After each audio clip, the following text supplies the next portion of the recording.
Nope, wrong way. Hey, this is Yirmiyahu Weeps, and I was just thinking, about, how who people call Paul and Peter, and there might be some other ones. But Paul's name, as far as I understand, he was a Hebrew. He was a very, very well-educated Hebrew who studied under a very famous Hebrew named Gamliel, and I think Sha'ul. His name was Sha'ul. His Hebrew name was Sha'ul, which means asked for. That's what his name means, asked for. From what I understand, he would have had to have memorized the Torah to be able to study under Gamliel. Now, the Torah is the first 5 books of the Bible, so he would have had that memorized. So he knew Torah. He knew the Tanakh. Backwards and forwards, inside and out. He was a very intelligent man. And by his writings, his writings are hard to understand.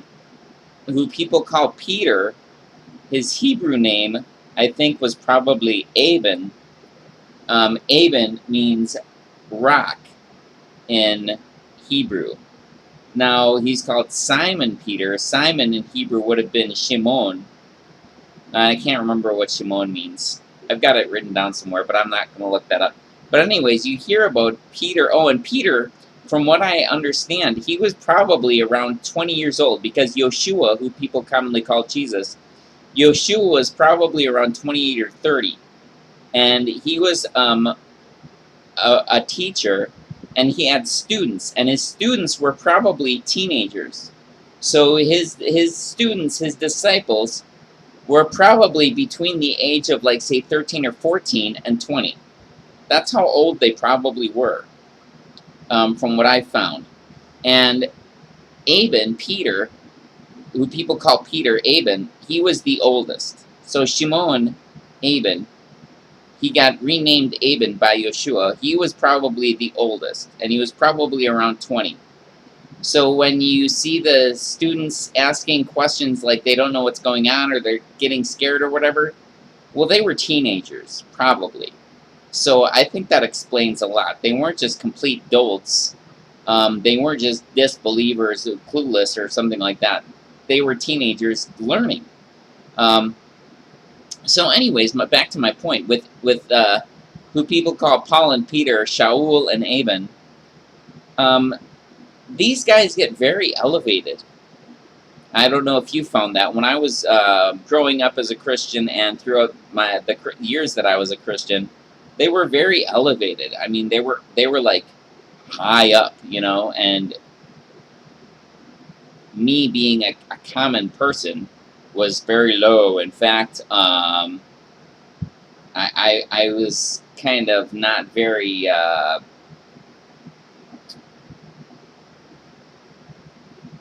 had a pretty low self-esteem for most of my life, actually, and was not elevated by most of the people around me, much at all. But anyways, I was thinking, well, okay, like Peter and Paul, very elevated. But I was thinking about it. I was like, why were they elevated? Okay, Sha'ul, yeah, he was very intelligent, very well educated. Did that make him great in any way? So if somebody's intelligent and if somebody's not, what does that matter? So if somebody's attractive or somebody's not, did they earn that? What did they do to make themselves attractive when they were born, and the color of their eyes and the color of their hair and their facial features as they grew and all that kind of stuff? Is that something to their credit? Did they do something to earn that? No. And then even if they did, even if somebody does do something like Sha'ul, very intelligent, very well educated, all the effort he probably put into being educated, the Creator gave him that. The Creator gave him the energy to be able to do that. The Creator put him in the situation. he was born at the time he was born because the Creator purposed for him to be born then. The Creator situated his life so that he would be who he was and have the intelligence he had and the education he had. So it really wasn't his credit, just like most things are not other people's credit. It's the Creator's doing. So Sha'ul and Ehben, Peter and Paul, were they all big and high and elevated? Ehben, Peter, he was a young man. He was a young man. His parents were probably fishermen, probably not a very high elevated position. But he was a young man. He made mistakes. He was a student. He learned, and he got reassured. I mean, I know Yeshua says he gives him a certain key. He says he's giving him keys or whatever. I don't think that was literal. I don't think he was going, "Hey, here's the keys, and can you give me back the key to my Ferrari? I need that back." I don't think it was like that. I don't think he was giving him actual real keys. I haven't studied on that, so I couldn't tell you what I think about that right now. But I think it was he was giving him reassurance, and I think he was telling him that he was going to be a leader.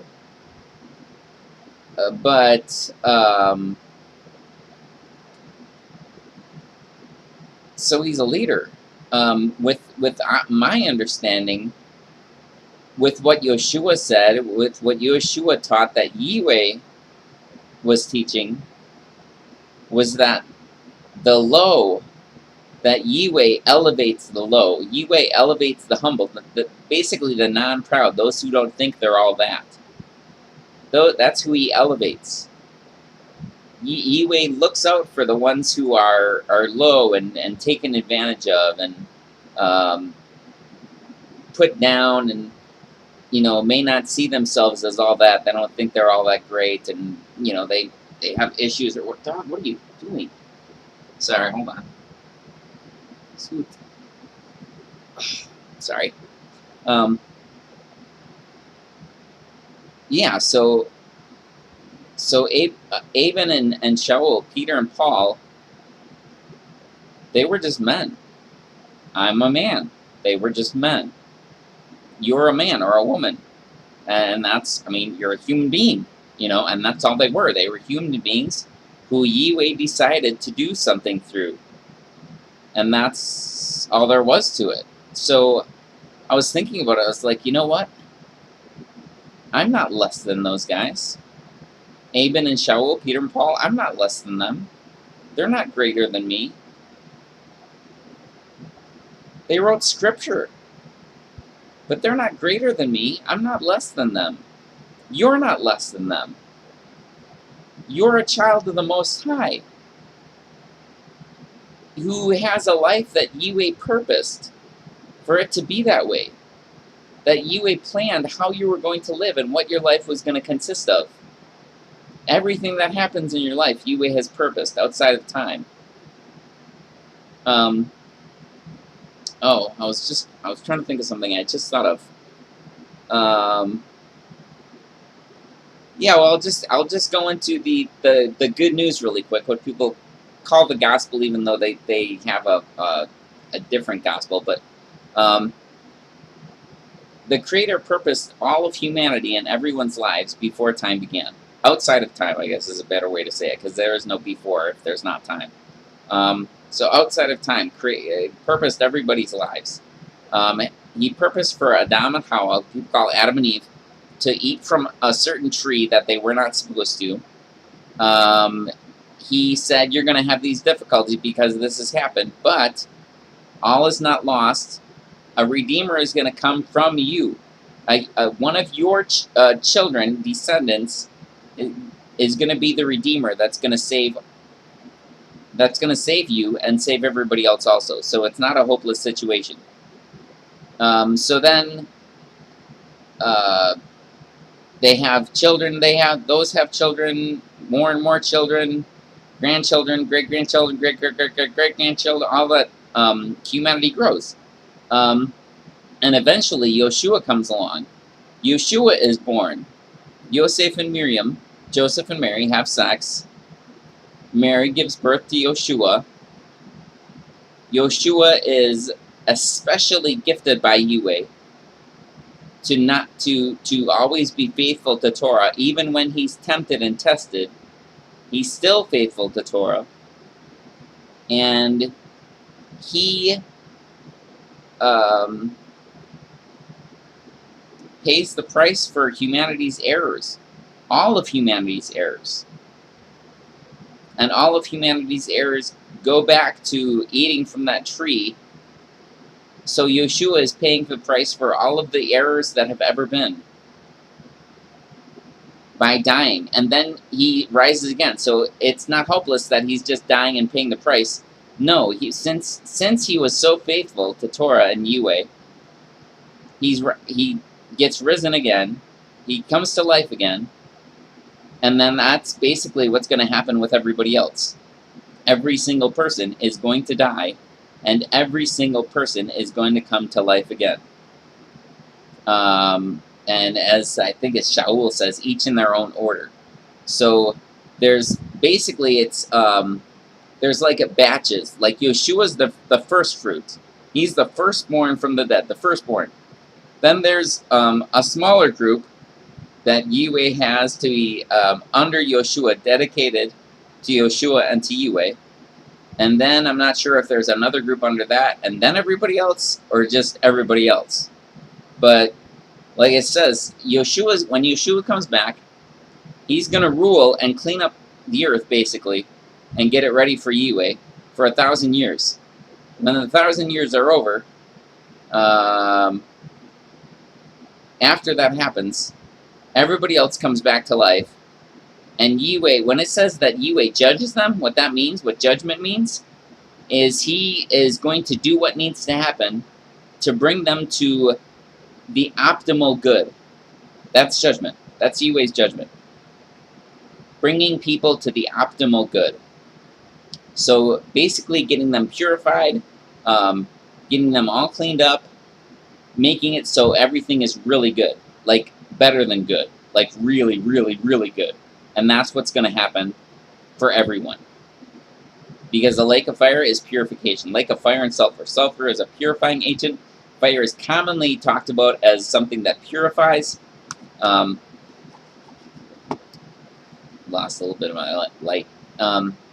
So yeah, everyone gets purified. All the people that go in the lake of fire, they get purified. Now sin, death, and the grave, death and the grave being synonyms, it's basically just means death, they go into the lake of fire to get destroyed. So sin and death get destroyed. Well, if death gets destroyed, that means there's no more death. That means nobody's dead, because there's no more death. So that means everyone's alive. So everyone gets brought back to life. There will be no more death. Everyone gets purified. There will be only good. There will be no more nastiness, no more sin. People will not be doing wrong to each other anymore.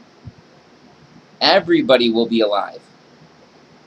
And Yahweh will be with everybody. And Yahweh is love. I mean, it says Yahweh is love.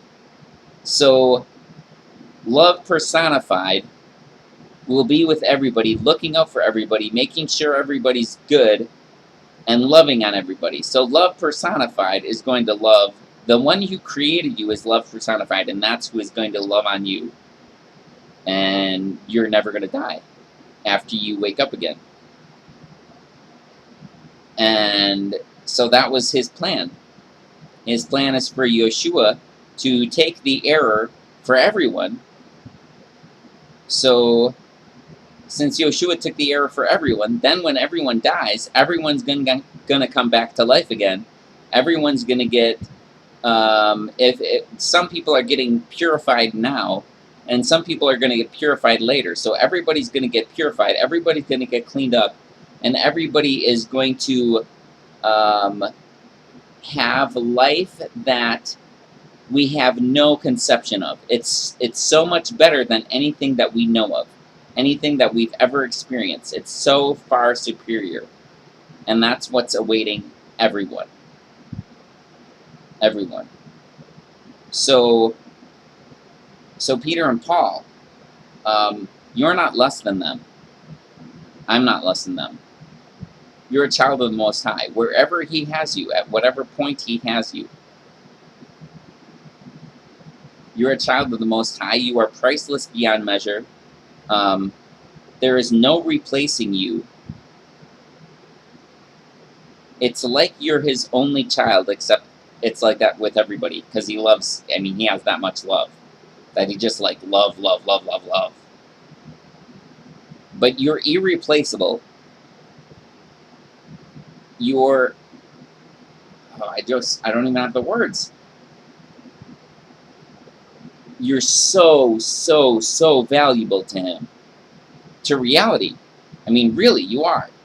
You're irreplaceable, priceless beyond measure, and that's who you are. You have something within you, and you are something that you bring to humanity and to everyone that cannot be found anywhere else in all of existence, and that's irreplaceable. And that's who you are. So yeah, He's going to redeem you. Whoever you are, whether you believe me or not, it doesn't even matter in a way. It's going to happen. He's going to redeem you. No one is better than you, and you're not better than anybody else. Yeah, that's His plan. That's part of His plan, anyways. I mean, I'm skipping things, I'm sure, and simplifying in some ways, but yeah. So you're not less. You're not less. And that's whoever you are. And He's going to clear up all of the confusion. And so like all of the, oh my gosh, religion, politics, all of the confusion in this world, He's going to take care of all of it, clear it all up. And everybody's going to know the truth. Eventually, everyone. Some people, I think some people are going to know it sooner than others, but everyone's going to know it. He says, "As I live, declares Yahweh, every knee will bow to me, and every tongue will confess."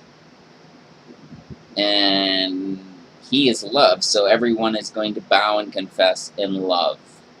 Love. That's going to happen. Going to happen. It's assured. It's concrete. So your destiny is, whatever you have to go through in this life, your destiny is to eventually, at the end of this life, you will sleep. Death is a form of sleep. You lose consciousness, and then you will wake up in the new life. And whether you get, I don't know if I should say immortalized later or sooner, it's going to happen. You're going to get the new and improved human body. Beyond our imagining. Better than what we can conceive of. Yep. Going to happen. So, I hope this has been interesting. Yeah, I just, my main thing, I just wanted to say that Peter and Paul, Sha'ul and Ehben, are not better than you. They just, they fulfilled the roles that they had, that Yahweh had for them. And you are fulfilling the role that Yahweh has for you. Whatever you're doing, whoever you are. That's what's happening right now. Yes, He has exactly purposed your life and what is going on right now. Sorry if it sucks, but He's purposing and working out everything for your good. It's like all of the universe is for your good. He set it up that way so that everything works for your benefit. Everything. Whether it feels like it or not, whether it seems like it or not, whether it sucks or not. If it does, I'm sorry. But, I mean, that's the way it is. And He is going to clean you up, going to purify you, and you're going to come out bright and shiny and spotless on the other end. It's going to be good. Really good. It's going to be worth it. More than worth it. Because He's love. Because the good that people dream of is the reality behind this one. This is the false, I mean, in a way, it's a false reality. Well, yeah, because there's lies and sin and wickedness and cruelty and all those things. And those things have to do with falseness. Because those don't align with love. They're not lined up with love. Love is the real reality. The kind of things that we dream of. Some people have given up dreaming of them. A lot of times I feel like I have. But, I mean, that's what's coming. That's what's coming for us. And it doesn't depend on you. The reality of it does not depend on you believing it or not, or being able to hope in it or not. It is going to happen. Inescapable. The good that's coming, the overwhelming good and love and truth that is coming, is inescapable. There is no stopping it. Whatever falsehoods anybody wants to preach, it's irrelevant because it is going to happen. And actually, those falsehoods are just ending up working for Yihweh. I mean, he's purposed them anyways, but that he will not be stopped. Love will not be stopped. So, I don't know if I'm forgetting anything. I don't think I am. Thank you very much for watching. Feel free to leave comments or feedback. Very interested in anything you have to offer. I hope you've gotten something out of this. And shalom. Have a very good day, night, morning, evening, afternoon, twilight, dawn, whenever you watch this. Shalom, au revoir, arrivederci, do svidania, shalom, adios, bye.